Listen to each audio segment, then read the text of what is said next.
Hello, I'm Andrew Tanner. I'm a professional engineer working for Oricon, International Consulting Engineers. I work in the water unit as a consultant now to the Oricon Group on water resource projects. I'm also a professional reviewer through the SAICE on the EXA panel of accredited professional reviewers who carry out interviews for candidate engineers.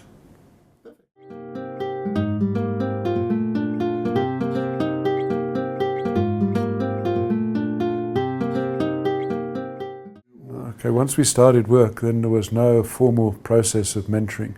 One knew what the requirements for professional registration were and things you had to do, but there was really nobody guiding you, and there was no formal mentoring process required in the registration process. Whereas today, EXA and SAICE require that each graduate engineer who's registered as a candidate needs to have a mentor, and they need to have regular meetings with their mentors to assess progress and to get help from their mentors' guidance about how to meet the outcomes that they need to achieve in order to get professional registration. So it's a much more structured process than it was in the past. I think today's process is much more structured, so it's much clearer what you have to do. So you should know what it is that's expected of you and being able to go through the process of meeting the outcomes. In the past, it was very uncertain as to what you had to achieve, and it seemed to be very much more what the individuals that interviewed you for professional registration were actually going to ask and expected of you.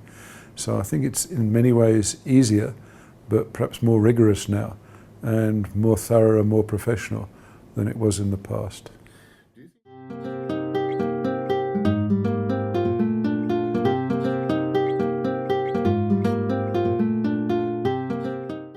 I think the people that are mentors need to be a number of years ahead of the people they're mentoring, and I don't know what a sensible gap is, but perhaps 10 years or so. But if they become retired engineers, then they lose touch with what's going on. So it's good if people, even if they're no longer in full-time employment, are still in contact with the profession and what's happening in the sector they're working in, private or public sector. And so they can provide input and support to the person they're mentoring with still hands-on experience of what's going on in the workplace, and don't become too remote from the workplace. The main responsibility for mentoring really rests with the mentee to make sure that they ask their mentor to have a meeting. Mentors, I think, in my experience, are generally quite willing to have the meeting. They tend not to drive the process and shouldn't be driving the process to set up the meetings. But I think most times if the mentee says, look, I need to talk to you, can we set a meeting? It's 3 months since the last one, we need another meeting, or it's not a time scheduled thing, a mentee has an issue with something and they want some guidance, then they should be able to contact their mentor and set up a meeting. And hopefully the people that agree to be mentors will make that time available. And they should, otherwise they really need to say, well, I'm sorry, I can't actually undertake that responsibility. It's also important that mentors are realistic in how many people they can commit to be mentors for. And I know people that have said, I've got 2 or 3 people who I'm mentoring, and I really can't deal with any more because it's becoming too much of a commitment and I can't do justice to what's required.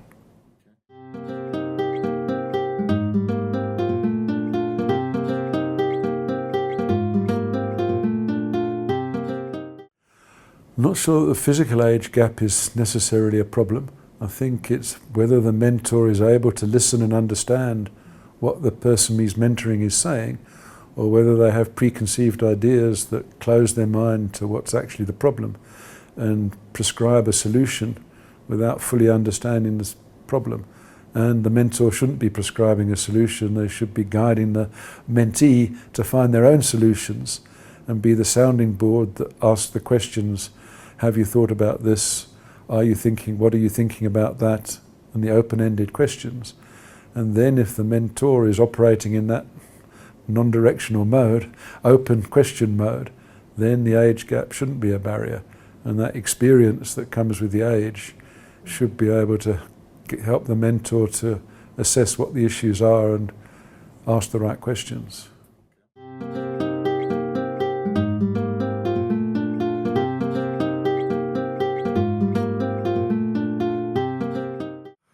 That's a debate which goes round quite often. My personal view is that the mentor should not be the line manager. I say that particularly in the candidate phase, when you've got people that are working towards registration, and in the early parts of their career, because one of the mentor's roles then is to help the person sort out a career direction, see which type of engineering they want to be involved in.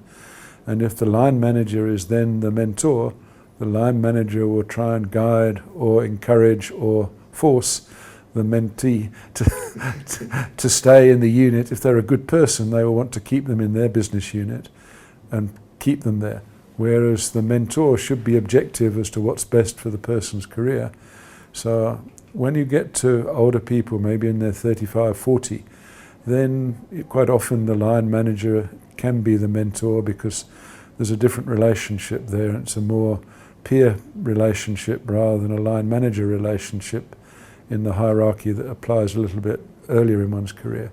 So then it's a little bit less important, but quite often you might still have that line manager who you've got a lot of ability to talk to and open to, but you still want somebody else, one of your other peers, who you can talk to and bounce ideas off and so on. So I think it's preferable if it's not, but in certain circumstances and in small offices, it becomes very difficult. There may not be the person available. And again, it depends if that line manager is able to divorce his role as a mentor and act objectively in the interests of the person they're mentoring, or whether they've only got their business at heart and are actually pushing where they want that person to be.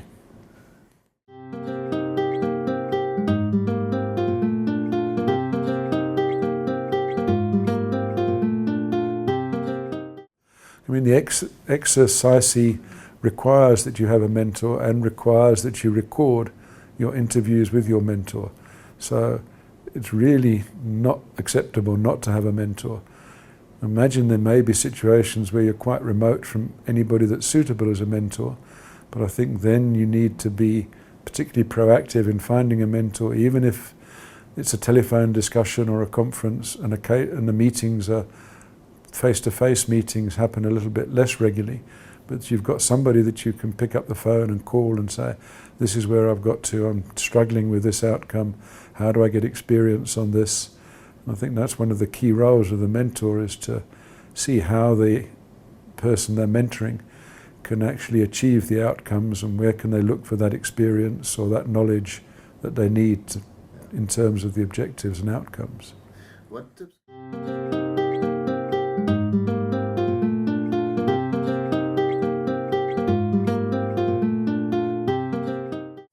I think a few key things that a mentor needs to really focus on is, first of all, it's not your career, it's the person you're mentoring's career, and that person is totally responsible for their career. So you must help them to develop where they're going in their career, of which one of the steps is registration. If they've got problems, that's that person's problems, and it mustn't become your problem. Your job is to try and help them find a solution that will work for them. And mentors shouldn't impose solutions on people, whether it's in the workplace or anywhere else you're mentoring somebody. It's got to be the solution that they can come up with, whether it's a life skills mentoring that they're needing or a professional mentoring. They must develop the solution themselves, and your job is to provide support, identify places where they can go and look for information, and then if they come back with a solution, perhaps ask them a few questions around it, open-ended questions, to see if they've thought it through. And probably also help them if they're not quite sure where to start, give them some guidance as to how to start addressing the problem, such as writing down all the points. Ask the person you're mentoring, what is it that's worrying you? Write down what is the problem in as much detail as you can, and then you can start to analyze it and unpack it and break it down into pieces that you can work on a solution for each of the parts of the problem. Mentors and mentees both need to understand their respective roles and responsibilities. So the mentor's role is to provide support and guidance. The mentee's role is to understand that it's their career, it's their direction, it's their registration, it's their life that they need to drive and run and plan. So they mustn't expect the mentor to provide them with solutions and on a plate, do this, do that. That's not the role of the mentor. The role of the mentor is to help the person being mentored to develop a plan. So the mentor should have some ideas as to what they want to do, and then by all means say, look, I'm thinking about doing this or that. What do you think about that? Are there some other opportunities that I could look at? Where can I find information about things? Use them as a resource, not as a person to do the job for you.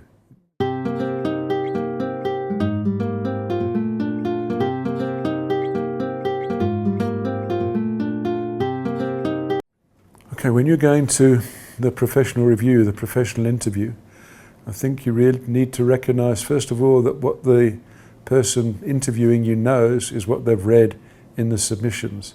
So they will be reading the training reports that you've done, and they will be basing the questions they're going to ask you on those training reports. So even if you've submitted it 6 months ago, you need to make sure you've read it and you're familiar with exactly what you've said in your training reports, so that if somebody asks you, well, when you were on site doing this, what were your responsibilities?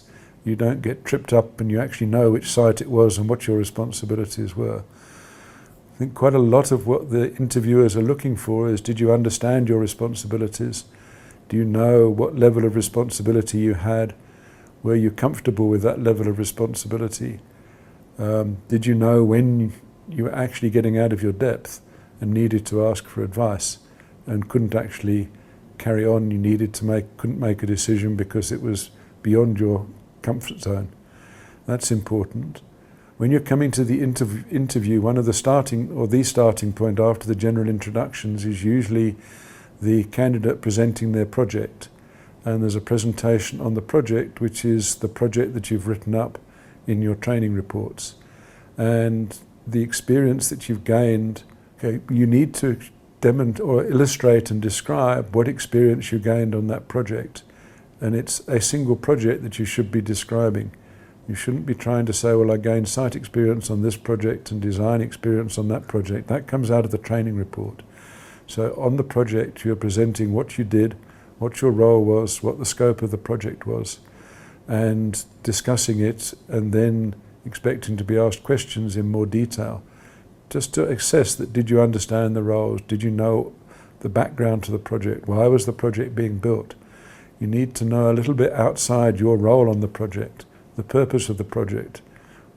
Was it a water supply scheme? And if so, who was it going to supply? Who are the beneficiaries? And then one also needs to look at the end users, understand any of the environment and social issues, even if you weren't directly involved with them. Those type of environmental, broad environment issues are quite likely that you'll be asked about the bigger picture of that project.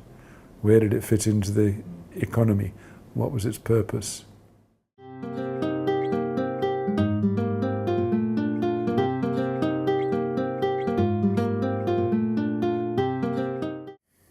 I mean, in the interview, it's possible in the broader context of the project, certainly the project value, the roles and who was the client, the roles and responsibilities of one or more consultants would be asked.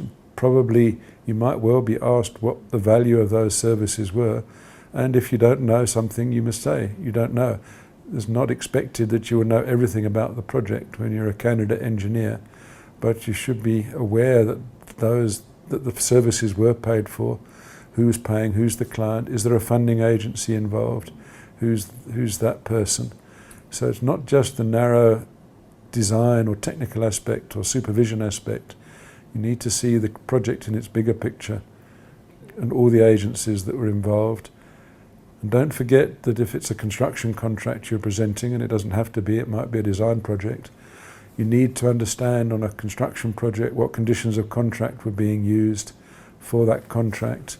And if it's a design project, what specifications, what contract conditions are going to be used if it's going out to tender, and the bigger picture around that. Even if you were only designing the structures, you need to know where it all fits together. And that's quite often a shortcoming, that people haven't really appreciated the overall picture which guides you in your professional duty to know why you're doing it.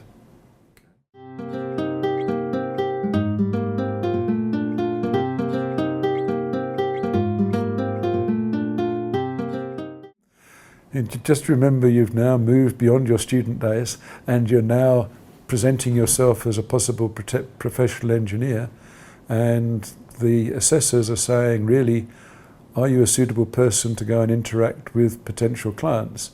After you've registered, you might become a professional engineer in your own right and go and talk to clients.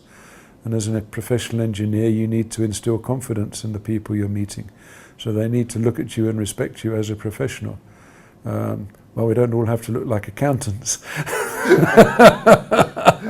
You do need to look professional, neat and tidy, and be as self-assured as you can. Don't be overconfident and talk about things that you actually aren't comfortable with, because you're not expected to know everything. You are expected to know enough about the outcomes to satisfy the people interviewing that you do know what you've said.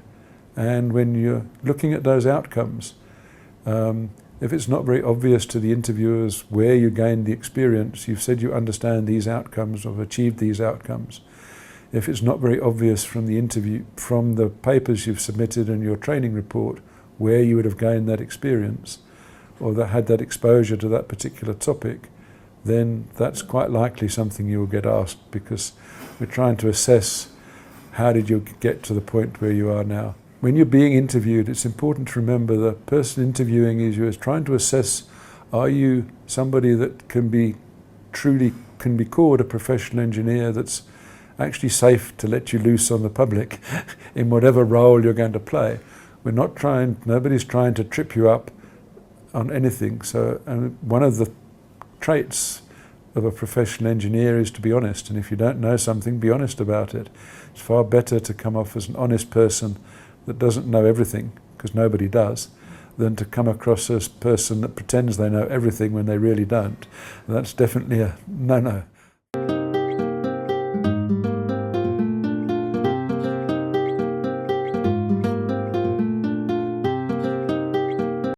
Okay, what are the benefits of professional registration?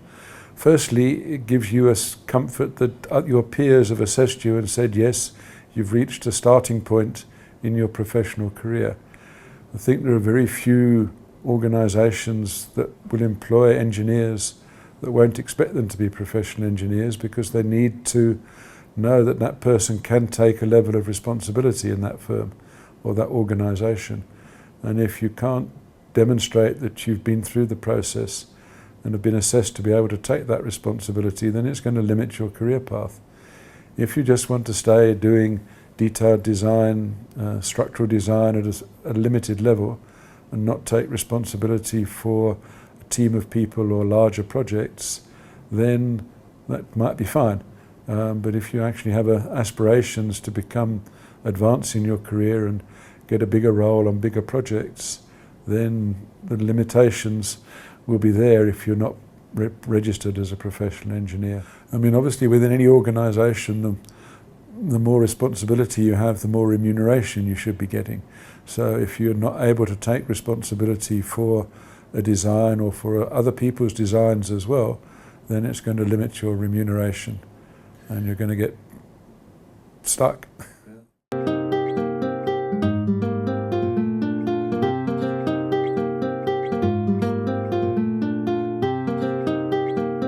It's also important to recognise that registration as a professional engineer in South Africa is recognised through the Washington Accord and through the London Institution of Civil Engineers, and so it makes it much easier for you to go and work in other countries.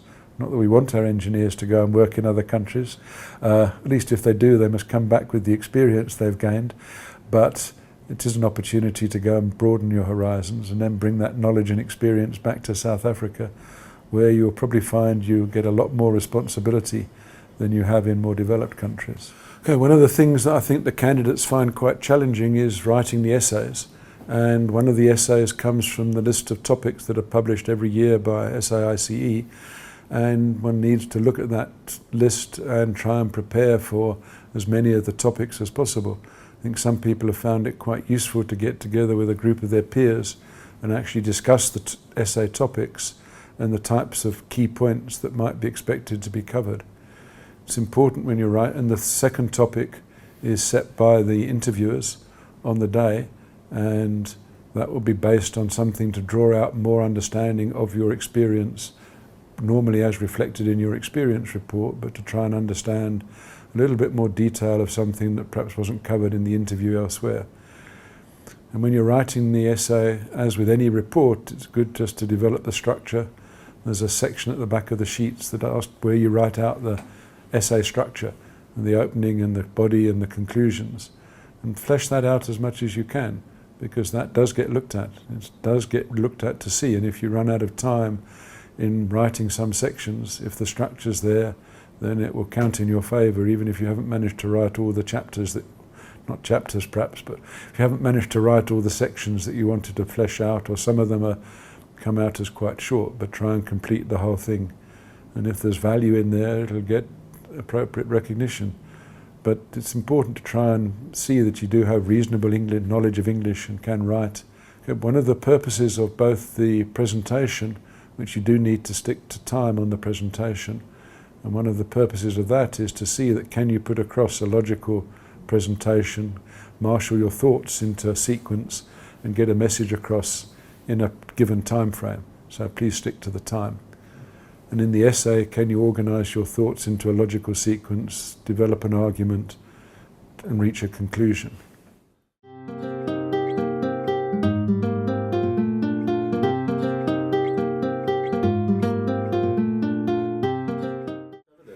In preparation for your interview, you really need to make sure, first of all, that you're very comfortable with what you've done during your training, what's covered in the outcomes, where you got the experience that you've recorded there.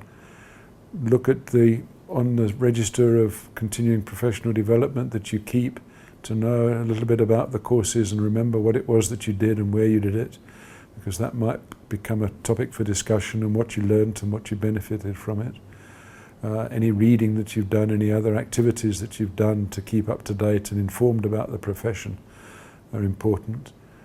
And then to make sure you know what all the essay topics might be, happy with your presentation. It's probably a very good idea, if you can, to do a dry run of your presentation with a group of peers or somebody else in your organisation who can just have a look at it for you and just guide you on any points you might have overlooked or any messages that you might want to put across.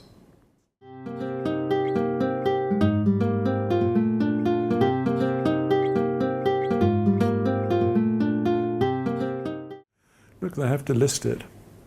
I mean, I'm not, there's a list, there's a record of what they've done.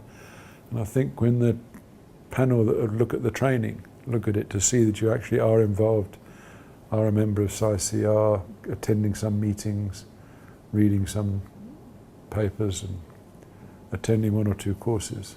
So it's not, I don't think there's any tick boxes in terms of number of credits, but it does get looked at. Part of one's preparing to become a professional engineer is to be aware of the profession you're working in. Don't just work in isolation in your section doing your designs or your tender documents, contract documents. You need to be aware of the bigger industry, the bigger profession out there, the professional associations, voluntary associations, SAICI, and keep up to date. Read what's going on. If you've been involved in a project and it's been in the news at all, you need to know where it's been in the news and why, and what's being said about it. And if you've got a view as to what the newspapers are saying versus your views, just marshal your thoughts, gather your thoughts about it. And there's a lot of information out there.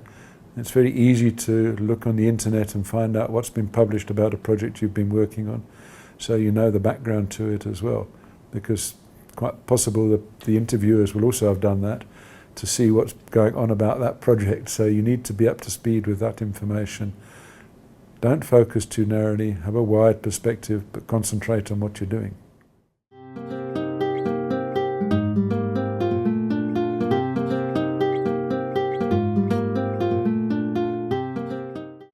An important aspect of the mentor-mentee relationship is that the person should be comfortable with their mentor. So ideally, one should be able to offer a person that needs a mentor a choice of 2 or 3 people, or a list of people that are accepted as mentors within their organisation, and then they can choose 1 or possibly 2 from that list, so that if their first choice is actually overcommitted, their second choice can accept the assignment or responsibility of being the mentor. But if the mentee can't relate to and isn't comfortable with their mentor, then the whole relationship's going to fail from day one. So I think that's a very important aspect. And that goes into if the mentee is happy to have their line manager as a mentor because of the relationship they've built up with them over a number of years, that's fine. But it should really be the mentee's choice that they've chosen that person. How do I become a mentor? Okay.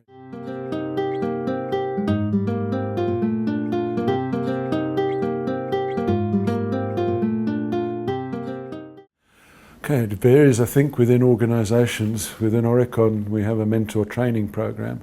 So people that are identified as having enough experience to be mentors are asked, are you prepared to be a mentor of other professionals, younger professionals? And then there's a short course on the do's and don'ts and the approaches to mentoring. And then the people that have agreed to be mentors become trained on that short, it's a few hours, as to how to go about mentoring. And then we have a list of accredited mentors within the organisation. Within the SAICE system, then they have a list of registered mentors. People are recognised you need to be a professional engineer to be a mentor for a professional engineer, preferably a registered technologist to be a mentor for a technologist. Professional engineers can mentor technologists within the EXA-SAICE agreements or requirements, but a technologist isn't eligible to be the mentor for a professional engineer. Within the EXA SAICE, you administer the process on behalf of EXA. Within their system, a professional engineer, candidate professional, within the EXA SAICE system, the candidate professional engineer needs a professional engineer as their mentor. Yeah, a number of companies, most of the larger ones for sure, have a commitment and undertaking which they signed by the chief executive with SAICE and EXA that they will provide training for candidates. And so if they, in that process, part of the registration forms you need to fill in, ask if you've been trained under a commitment and understanding. And if you have, then it should indicate that that organisation has been providing proper training, they've committed to provide you with the training, and then you should have the flexibility within that organisation to get the experience that you need.